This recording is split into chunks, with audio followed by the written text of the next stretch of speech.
So, Dr. Ryan, the World Health Organization jointly announcing this week an initiative to get mRNA production into 6 African countries. How important is this initiative in your view?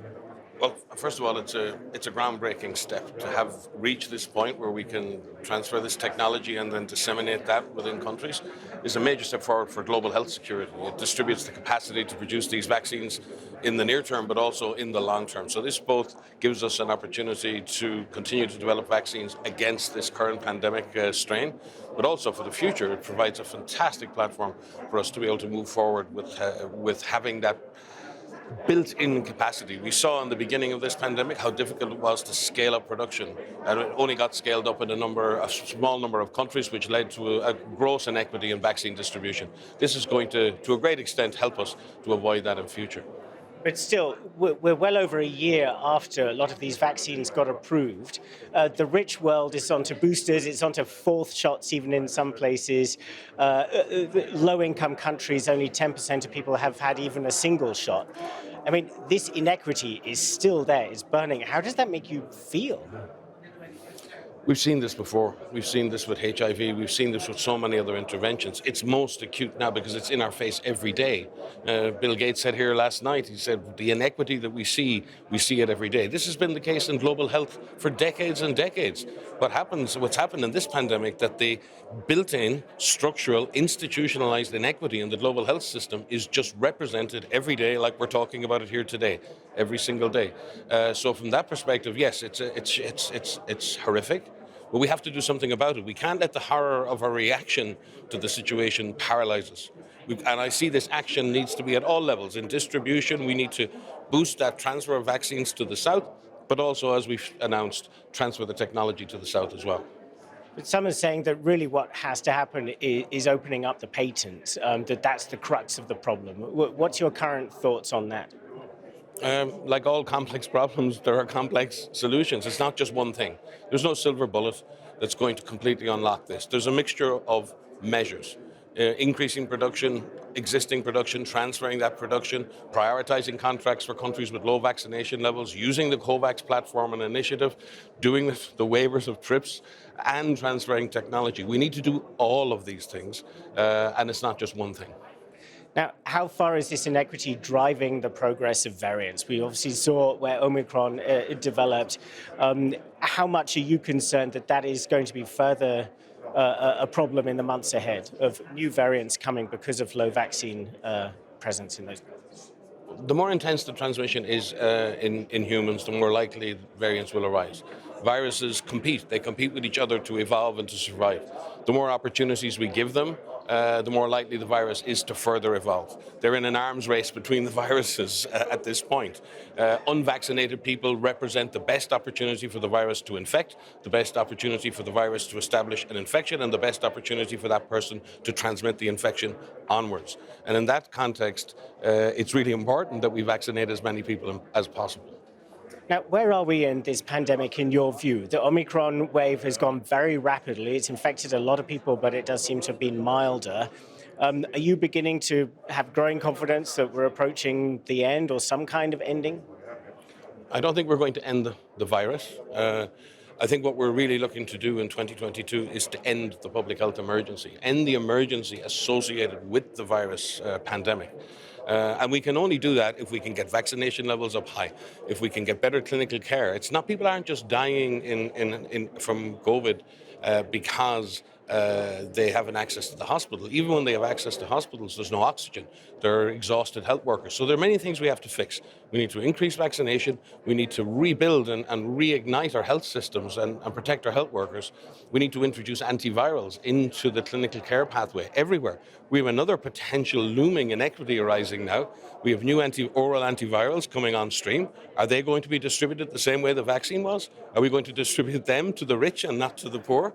And will those antivirals be used to treat those people most likely to benefit? High-risk people who have underlying conditions early in their course of infection.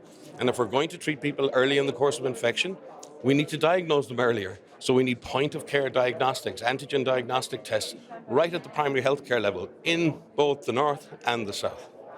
So you're warning against something that you fear is going to happen, that the world is going to repeat these mistakes.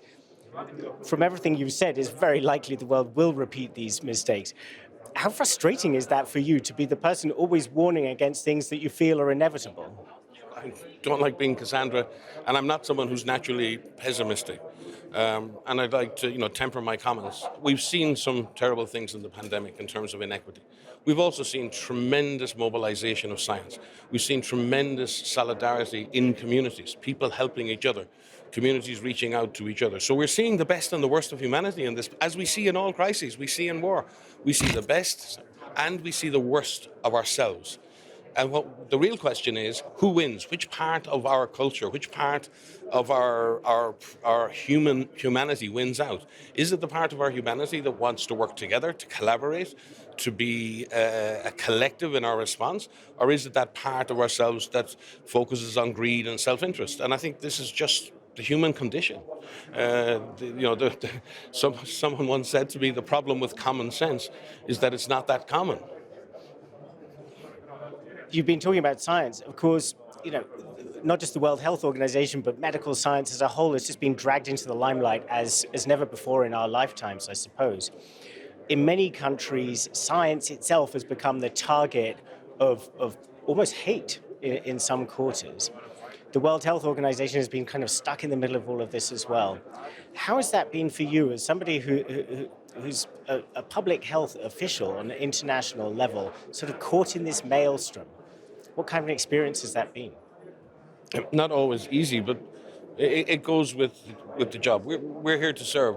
I'm still a doctor at heart, right? And our job is to serve our communities. And part of that sometimes results in misunderstandings. Some of that is a genuine confusion and a genuine misunderstanding of the situation. And frustration and concern are not bad emotions.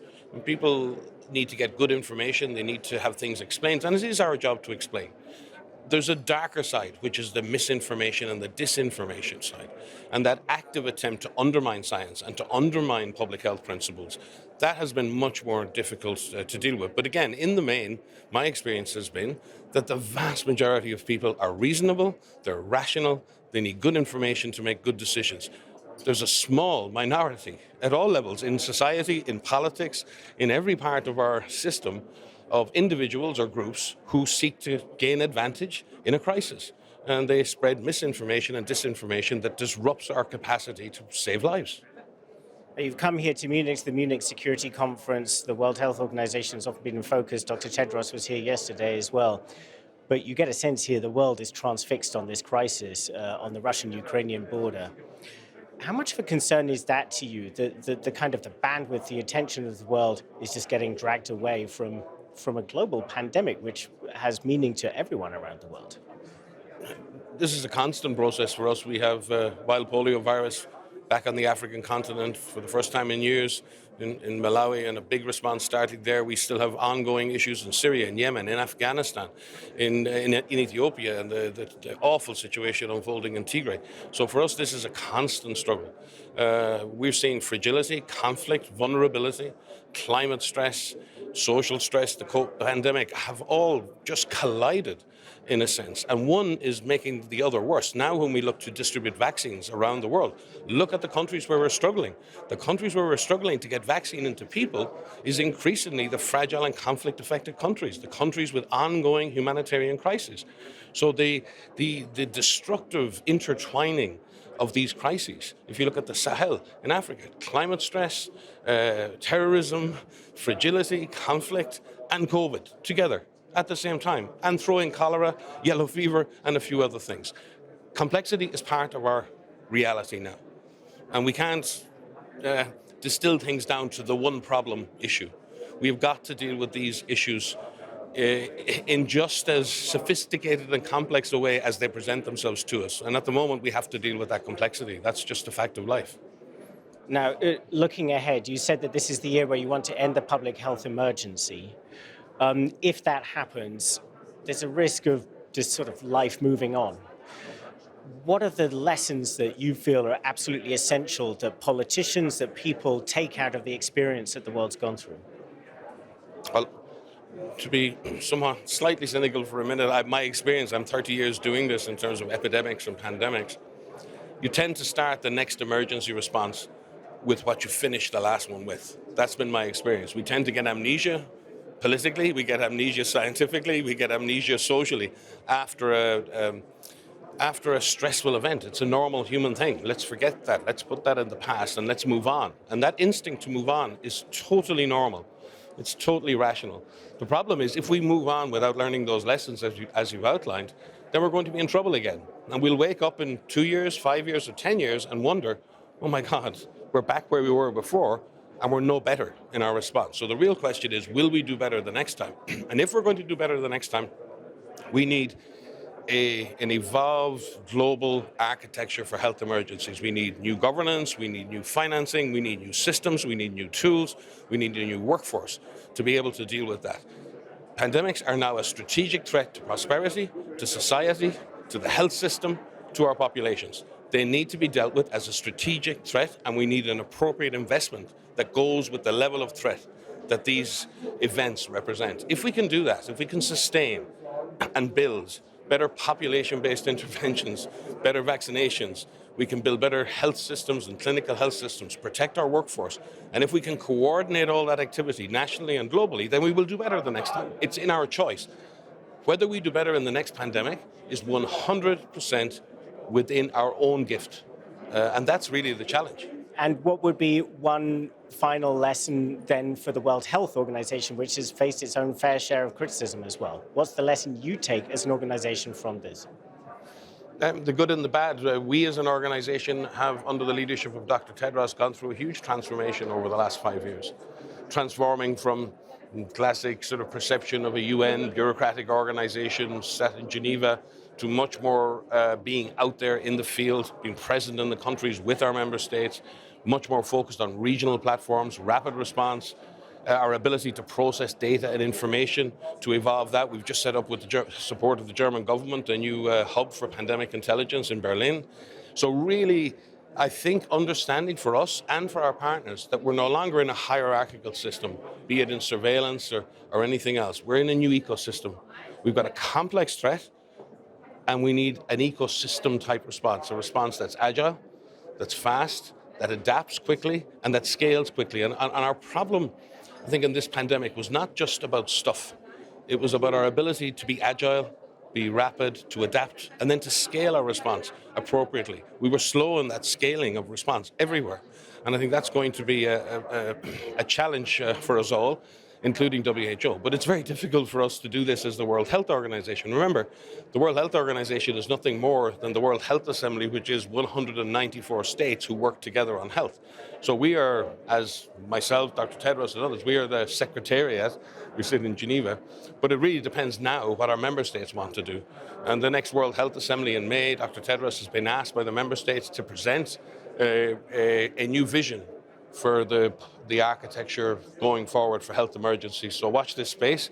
I hope that when it gets to May, we'll be presenting to the world a really practical way forward for the multilateral response to pandemics in future. And a final question, there's been particular concern about the WHO's ability to stand up to some of the big powers, obviously, in the world affairs. Obviously, China at the center of that concern that China's been able to push the World Health Organization around, that it hasn't maybe stood up to China as much as it might have done. Where do you seek that sort of strength, that sort of institutional backing to be able to do that? Well, you're correct in that we show respect to our member states because they're our shareholders in the sense we have all those states around the world who are part of WHO.